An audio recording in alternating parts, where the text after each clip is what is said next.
This video is brought to you in association with Crafts Beautiful magazine, the UK's favourite craft title. Visit craftsbeautiful.com to subscribe today. Hi there, I'm Emma Ward and I'm pleased to welcome you to our paper crafting series brought to you by the Crafts channel. I'm joined today by Corinne Bradd, who's going to be showing us the essentials of tea bag folding. So Corinne, how do we get started? It's very, very simple. Basically, it is origami. Okay. What I didn't realise until recently is it's a relatively modern craft. I thought it was one of these old Dutch crafts that's been around for years, but it's not. But you can create some brilliant medallion shapes with all sorts of different folds. They're beautiful. And like with a lot of crafts, there isn't really a right or wrong way of doing it once you've mastered the basics. Yeah. Okay, what I'd suggest you do is if you practice on larger paper, I'm doing it on larger paper for the benefit of the camera. Okay. And to make your first fold, if you fold the pattern side out into a rectangle, open it up and fold it in the opposite direction.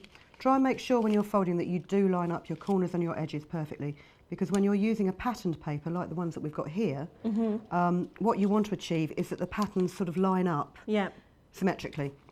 Okay, so you folded your paper into four.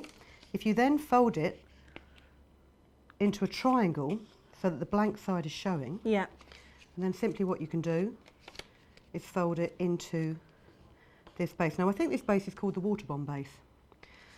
What you can then do is if you fold this flap up, you know, you've got your base here, fold this flap up and then fold this under. Again, lining your fold marks up, you can make this shape here. And this is the very simple shape that has been used here. Okay. What I've also done on that is I've folded the other side of it as well.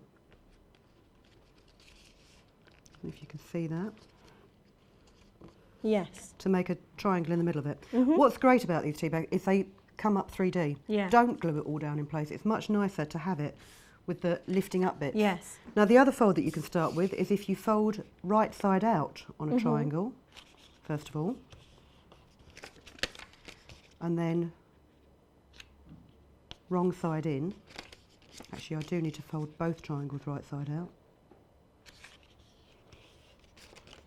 And then fold it into what I believe is the equivalent of the bird base in origami. Okay. And then you can fold this piece up here. Oh. Again, make sure you line your folds up. That's not been done particularly well because you've got the gap there, and really you don't want that. So we'll turn it over so you can't see it. Fair enough. And try folding this one up this way.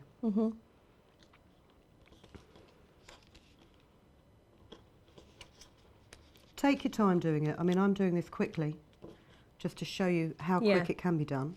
What I've done here, this has been used on this card, but what I've done is with each of these folds, I've flattened them to make almost like rabbit ears. This can be done by eye, and if you are using a patterned paper, it can also be done by lining up the pattern. So two very simple folds to start. Say, if you're going to do it so that you start with a square base, make sure you fold it in a rectangle with the right side out. If you want to do a triangular base, make sure you fold it in a triangle with the right side out. Once you've done those folds, it's relatively easy to just quickly do the other one, like this. And there's your square base start. And there is your, very quickly,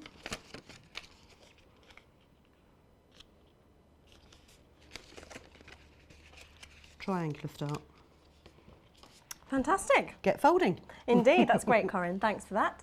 Well, that's all the time we've got for today, but make sure you join us next time for the latest instalment of our paper crafting series brought to you by the Crafts channel.